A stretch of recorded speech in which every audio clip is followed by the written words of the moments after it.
In this video, we're going to give you 5 strategies to increase the production value of a small garden space. Guten Yardening, everybody! One of the things that many of us have to deal with is having a gardening space that is not nearly as large as we would like. And so what we have to do is to make sure we're taking the best advantage we can of that space in order to produce the most food possible that's going to feed our family. So in this video, we want to talk to you about a couple of different strategies that you can undertake, and they're simple strategies in order to really improve that production value for your gardening space. And this is going to make a difference for you as you continue gardening and producing food for your family in the future. Step 1, know what the end use of your food is for. Now, I know this may sound obvious or even a little bit trivial to some of you, but remember, we all grow food for the same purpose, which is to eat it. But sometimes we grow for ourselves, sometimes we grow for our community members, our family. There's a lot of different reasons why you might be growing vegetables. For example, one of the things we want to do is to be able to take some of our excess food and donate it to a local food pantry. Well, if that's our goal and we want to provide that service some additional food, we have to think about what it is that we're growing from that point of view. We have to know what our end use is going to be in order to minimize the amount of waste that could occur from what we're growing. And that leads perfectly to the second point, which is grow only what you're going to eat. When we're talking about maximizing the value of a growing space, if you are wasting space growing vegetables that neither you nor anyone else that you're potentially going to give the food to is going to want to eat, then that is a reduction in value for sure. And when we talk about self-sufficiency, the last thing we want to do is to waste food. So if in step 1 you have an understanding of what the end goal, the end use is going to be, now you can make decisions as to what you need to grow. Now, I know exactly what our family likes to eat here, and so I can prepare my vegetables accordingly. I can plant what I know our family likes. I mean, it's such a painful experience to bring a whole bunch of vegetables to the table, have them all cooked up, and then have them refused. Nobody wants to eat them. Well, if you know what your family likes, then you can make sure you're producing the vegetables that have the greatest value to your family in that way. And if you're not just providing vegetables to yourself, if you're providing them, let's say, to the community or a food pantry like I talked about, well, then the consideration shifts a little bit. You have to think about, yes, what might be popular, what they might like, but also think about the shelf life of those vegetables and make sure you're producing the most value to those who you might be providing your vegetables to. And to me, that's a key point here. We grow what we know will be eaten. So if that means checking my grocery receipt and seeing what I've been purchasing over the past few months and taking that list and saying, well, I can definitely grow this, and this vegetable, then that's exactly what I'm going to do, because I'm going to remove what I already buy. I'm going to remove what I know we eat in order to make the most value for my growing space. And that ties perfectly into our third strategy, which is to grow the most cost-effective vegetables for your area wherever possible. I mean, not every vegetable costs the same amount at the store. And if you don't have the space to grow just any vegetable that you'd like, then it makes sense to prioritize those that are going to save you the most money in the long run. Now, if you're not concerned about reducing your grocery cost, or you just want to garden for the sheer enjoyment of it, then grow whatever you want. But if your overall goal of self-sufficiency comes back to reducing what you're paying to the grocery store and really increasing what you're growing at home and saving yourself some money, then you need to prioritize those more cost-effective vegetables. And if you search online for what are the most cost-effective vegetables to grow, you will find massive lists of vegetables. But I think if you have a huge garden wish list, this is a great way to help you prioritize what it is that you should be growing in your small garden space. Vegetables like lettuce, tomatoes, green beans, and even, I would say, squash are usually really heavy producers, and that means that in a small space you can get a great value per plant. And if you look at the store, you can see that some of these costs have gone way up in recent years. But that's a trend that I think we're going to see continue in the future. So it makes sense, if you want to save money, to grow the most cost-effective vegetables that you possibly can.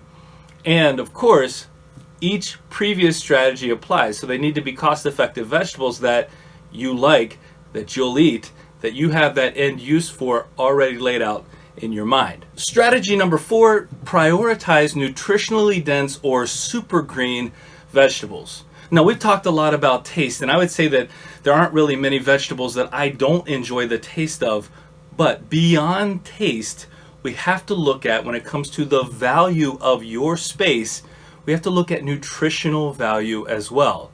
That's one of the reasons why we love growing sweet potatoes here at Guten Yardening. It's not just about the experience, although that is absolutely wonderful.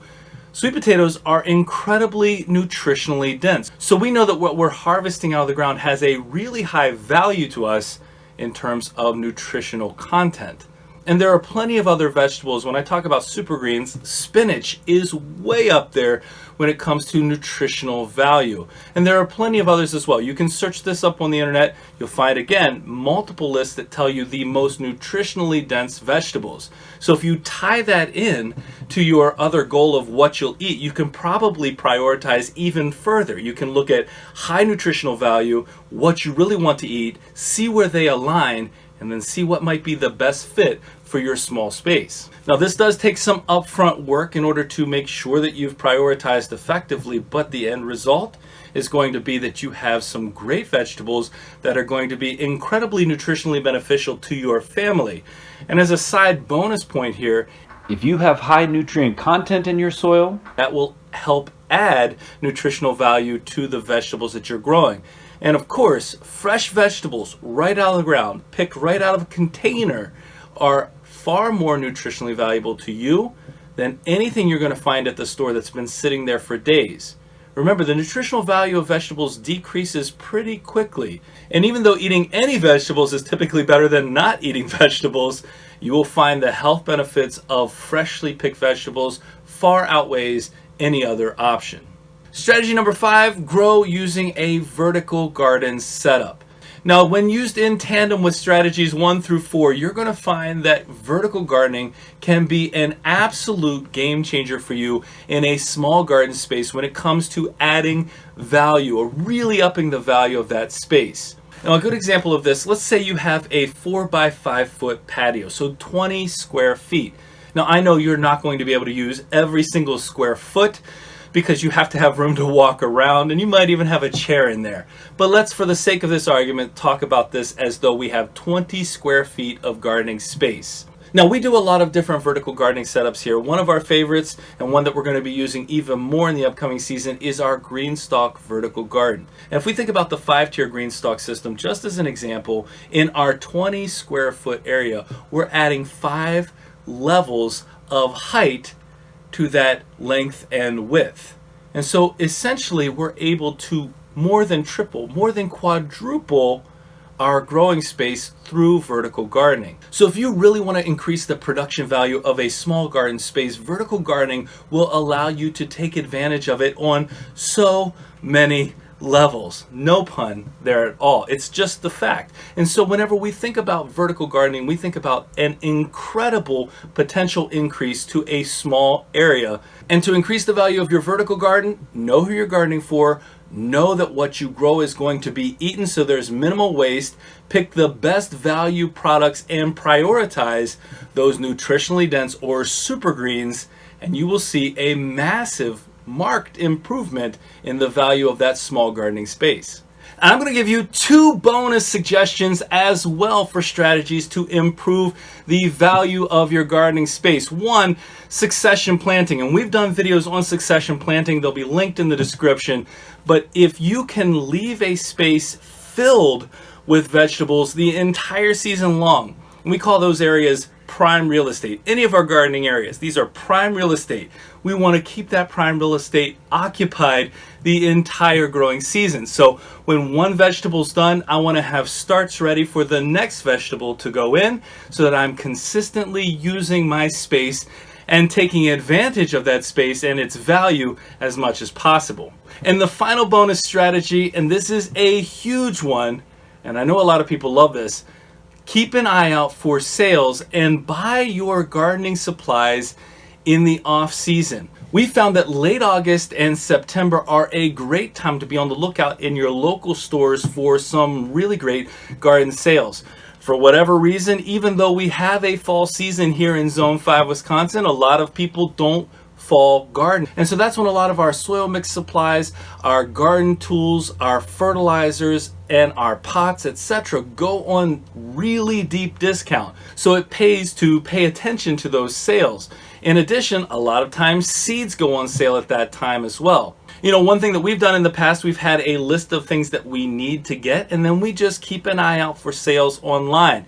A lot of times companies will have those regular sales or even surprise sales. So if you keep an eye out, you can get some great deals out of season, and you'll find that that definitely increases your value as well. Well, we hope you enjoyed this video today and found it useful. If, like us, you're growing in a small area and you need to take advantage of that growing space as much as possible and up that value, then these strategies are going to help you along the way. Well, if you enjoyed the video today, don't forget to give us a like, leave us a comment, remember to share and subscribe, and most importantly, when you're with us, you are good to grow.